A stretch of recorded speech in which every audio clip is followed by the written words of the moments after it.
Assalamu alaikum viewers, hope you all are doing well. In previous lecture we are discussed all the topic related to nervous system. So today we are going to discuss about the nervous disorder. Nervous disorder हमारे पास क्या है? तो जब भी हमारे पास जो brain के अंदर नर्वस सिस्टम के अंदर कोई क्या फंक्शन में डिस्टर्बेंस आ जाए या अप्रोप्रिएट तरीके से ब्रेन अपना फंक्शन परफॉर्म ना करे तो इनको हम क्या बोलते हैं? नर्वस डिसऑर्डर बोलते हैं. So there are so many disorder related to nervous system. आज हम पढ़ेंगे स्ट्रोक. तो स्ट्रोक भी हमारे पास एक टाइप है नर्वस डिसऑर्डर की.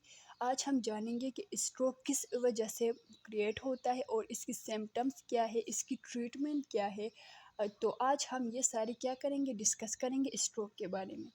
तो स्ट्रोक हमारे पास एक टाइप है नर्वस डिसऑर्डर की. इस बेसिकली हम इसको फालिज कह सकते हैं ना. इसमें होता क्या है, जब हमारे पास जो ब्रेन के किस स्पेसिफिक पार्ट्स के जो सेल हैं इनको ब्लड की सप्लाई सही तरीके से ना होने की वजह से स्ट्रोक क्या होता है, क्रिएट होता है. आप सबको पता है कि हमारे पास जो ब्रेन है, ब्रेन किन चीज़ से बना होता है? सेल्स से बना होता है. तो सेल्स को क्या किस चीज़ की ज़रूरत होती है? ऑक्सीजन की ज़रूरत होती है ना, ताकि ये अपने फंक्शन क्या करे, परफॉर्म करे. तो सेल को ऑक्सीजन की ज़रूरत होती है. तो अब सवाल ये पैदा होता है कि ये ऑक्सीजन कहाँ से आता है? तो यही ऑक्सीजन जो है हमारे पास ब्लड के थ्रू आता है. ये ऑक्सीजन किसके थ्रू आता है? ब्लड के थ्रू आता है. तो जो सेल अपने ऑक्सीजन लेता है, अपने लिए न्यूट्रिएंट्स लेता है, किस चीज़ की हेल्प से? इसी ब्लड की हेल्प से, ब्लड सप्लाई की वजह से ये क्या करते हैं, ऑक्सीजन गेन करते हैं. अगर देखिए, अगर इन्हीं सेल को ब्लड प्रॉपर तरीके से ना मिले, ठीक है, तो होगा क्या? तो ये जो सेल्स है हमारे पास, इनका क्या हो जाएगा, डेथ हो जाएगा.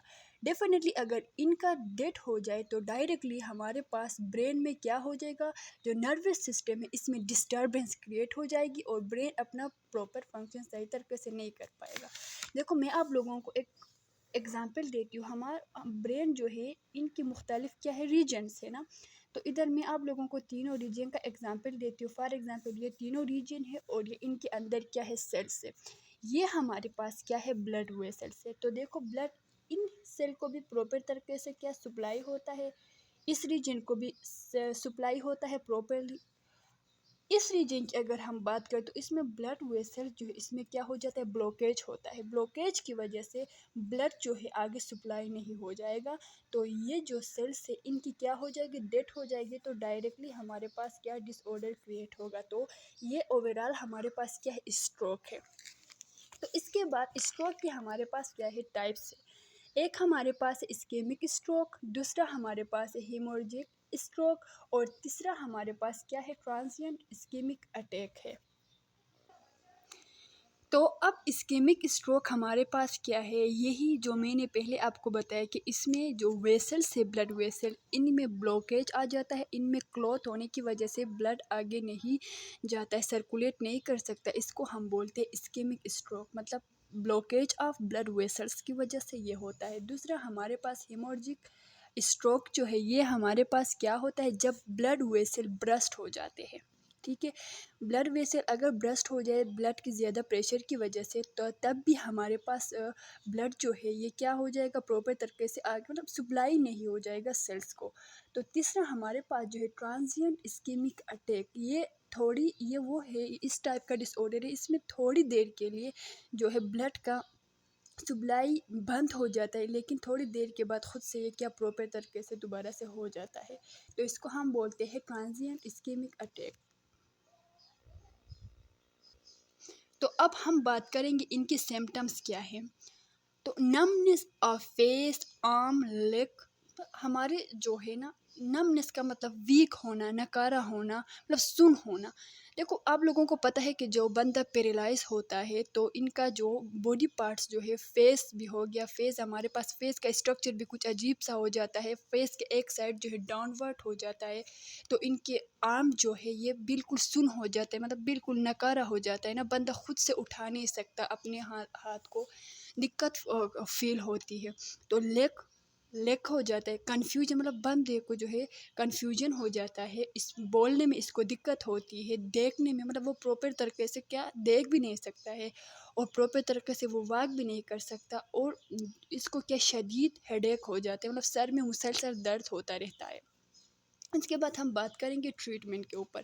تو ٹریٹمنٹ جو ہے، جب بھی ہمارے پاس اسٹروک ہو جائے تو ان کو امیڈیٹلی ڈاکٹر کے پاس لے کے جانا ہے، ادھر جا کے ہمیں سی ٹی اسکین کریں گے، ایم آر آئی کریں گے، مطلب اس سے پتہ چلے گا کہ جو ہمارے پاس یہ جو اسٹروک ہے، یہ کس ٹائپ کے اسٹروک، یہ آیا اسکیمک اسٹروک ہے، یا ہمارے پاس دوسرا یا برسٹ ہونے کی وجہ سے ہوا ہے یہ اسٹروک، یا ہمارے پاس بلڈ ویسل کی بلوکیج کی وجہ سے ہوا ہے، یہ ہمیں سی ٹی اسکین اور ایم آر آئی میں پتہ چلے گا۔ پھر ہمارے پاس جو ہے تھرومبولائٹک ڈرگس، مطلب ہم وہ ڈرگس دیں گے جو ہمارے پاس جو ویسلس کلوٹ ہوا ہے نا، اس کلوٹ کو یہ کیا کرے، ختم کرے، اور بلڈ تھینر ڈرگ، فار ایگزامپل ہم زیادہ تر کیا دیتے ہیں، ہیپرین دیتے ہیں۔